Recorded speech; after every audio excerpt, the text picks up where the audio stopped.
បានសួស្តីបងប្អូនទាំងអស់គ្នាហើយបងប្អូនទាំងអស់គ្នាមើលទៅប្រហែលជាដឹងហើយថាទិដ្ឋភាពនេះជាទិដ្ឋភាពគេធ្វើស្អី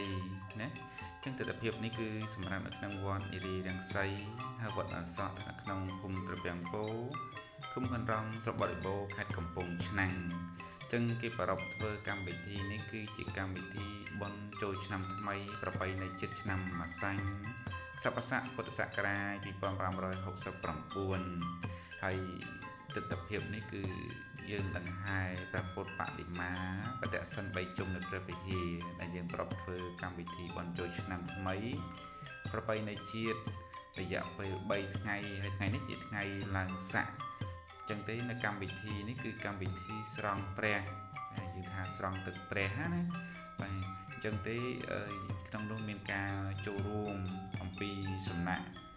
បងអភិបាលរងនៃគណៈអភិបាលស្រុកបរិបូរបងផលសុភាពបាទលោកក៏បានអញ្ជើញចូលរួមជាអធិបតីក្នុងការពិធីស្រង់ទឹកព្រះនេះផងដែរហើយក្នុងនោះក៏មានការចូលរួមពីលោកយាយលោកតាពុទ្ធបរិស័ទចិត្តឆ្ងាយព្រមទាំងបកណាគុណចាស់ព្រះសង្ឃគ្រប់ព្រះអង្គព្រមទាំងបាទលោកយាយលោកតាយុវជនយុវនារីកុមារាកុមារីបាទលោកក៏បានអញ្ជើញចូលរួមហើយអ្វីដែលពិសេសទៅទៀតណាការចូលរួមរបស់ពួកគាត់បាទគាត់មិនមកដៃទទេទេបងប្អូនគាត់មកមានសាប៊ូមានទឹកអប់មានផ្កាភ្ញីមានបោយមានផ្តិលយកមកជាមួយដើម្បីអីយកមកដើម្បីមកស្រង់ទឹកព្រះស្រង់ទឹកព្រះចឹងកម្មវិធីដង្ហែនេះគឺយើងបានដង្ហែ3ជុំតសិន3ជុំនៃព្រះវិហាររួចហើយបងប្អូនឥឡូវហ្នឹងយើងចុះទៅខាងក្រោមវិញដើម្បីនៅរៀបចំនៅកន្លែងខាងក្រោមនៃខឿននៃគៀននៃខឿនព្រះវិហារនៅក្រោមដើមជ័យក្រឹមដែលយើងប្រពនៅកម្មវិធីស្រង់ទឹកព្រះហ្នឹងណាហ្នឹងហើយព្រះអង្គគឺដែលទឹកនឹងជាវដែលប្រគុណម្ចាស់ធម្មធរោចន្ទសុផនដែលព្រះអង្គគង់នៅវត្តនន្ទមនីហៅវត្តឋាននៅរាជធានីភ្នំពេញឯណោះលោកបានជាវនៅព្រះពុទ្ធបដិមាមួយព្រះអង្គដែលស្អាតណាស់លោកបានយកមកតម្កល់នៅក្នុងទីអារាមប្រធាននៃវត្តនារីរាំងសីនេះស្អាតណាស់បងឯងបាទគឺព្រះពុទ្ធបដិមាអញ្ចឹងទេកម្មវិធីស្រង់ទឹកព្រះនឹងក៏មានការចូលរួមនេះបងអភិបាលរងនៃគណៈបាសកបរិបូរបងផលសុភាពបាទហើយបានស្រង់ទឹកព្រះបាទហើយស្អាតណាស់ហើយក៏ឃើញ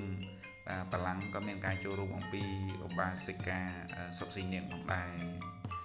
ហើយការស្រង់ទឹកព្រះបន្ទាប់ពីស្រង់ទឹកព្រះមកយើងក៏ស្រង់ទឹកព្រះសង្ឃបាទស្រង់ទឹកព្រះសង្ឃបាទដោយញញឹមញញែមបាទបងប្អូនលោកយាយលោកតាបាទស្រង់ទឹកបាទจึងក៏មានការថតរូបយ៉ាងណាកន្លែងទៅតាមការគួរតែប៉ុណ្ណឹងហើយព្រះសង្ឃក៏តិចតិជុំបាទបងប្អូនថ្ងៃស្រង់ទឹកព្រះហ្នឹងគឺភ្លៀងនោះភ្លៀងខ្លាំងណាស់បងប្អូនអើយភ្លៀងណាស់បាទបន្ទាប់ពីស្រង់ទឹករួចបាទយើងក៏មានស្រែកជ័យខុសបាទស្វាយផ្កាភ្ញីបន្ទាប់ពីស្រែកជ័យខុសស្វាយផ្កាភ្ញីរួចទៅក៏បងអភិបាលរនៃអភិបាលលោកក៏បានថ្លែងអំណរគុណសម្ដែងសម្ដាលជាមួយនិយាយតាផងដែរបាទនេះបន្ទាប់ពី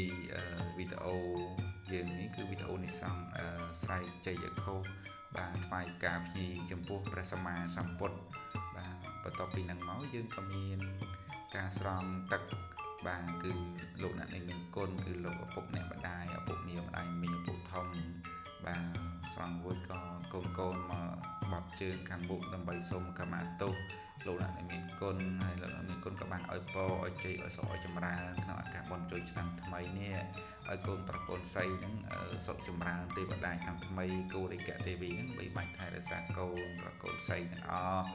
បាទក្នុងឱកាសបុណ្យចូលឆ្នាំថ្មីប្រពៃណីជាតិនឹងឯងបន្ទាប់មកក៏យើងបែរភ័ក្រអរកាន់ព្រះពុទ្ធបដិមាដើម្បីនឹងធ្វើការផ្សាយកុសលដល់បុព្វការីជនផងបាទចឹងគឺស្អាតណាស់បងប្អូនណាមានភ្លើងមានផ្កាភ្ញីបាទមានគ្រឿងកម្រងនៅក្រោមដើមជ័យក្រឹមនេះនឹងលុបនឹងទៅចឹងទៅឆៃបាទគូជាទីជ្រះថ្លាណាស់បងប្អូនហើយឆ្នាំនេះយើងទិបនឹងប្រារព្ធឆ្នាំនេះទេដែលប្លែកបាទរដងយើងអត់សូវដែលប្រារព្ធទេនៃកម្មវិធីបាទស្រង់ទឹកព្រះនេះឆ្នាំនេះយើងប្រារព្ធកម្មវិធីស្រង់ទឹក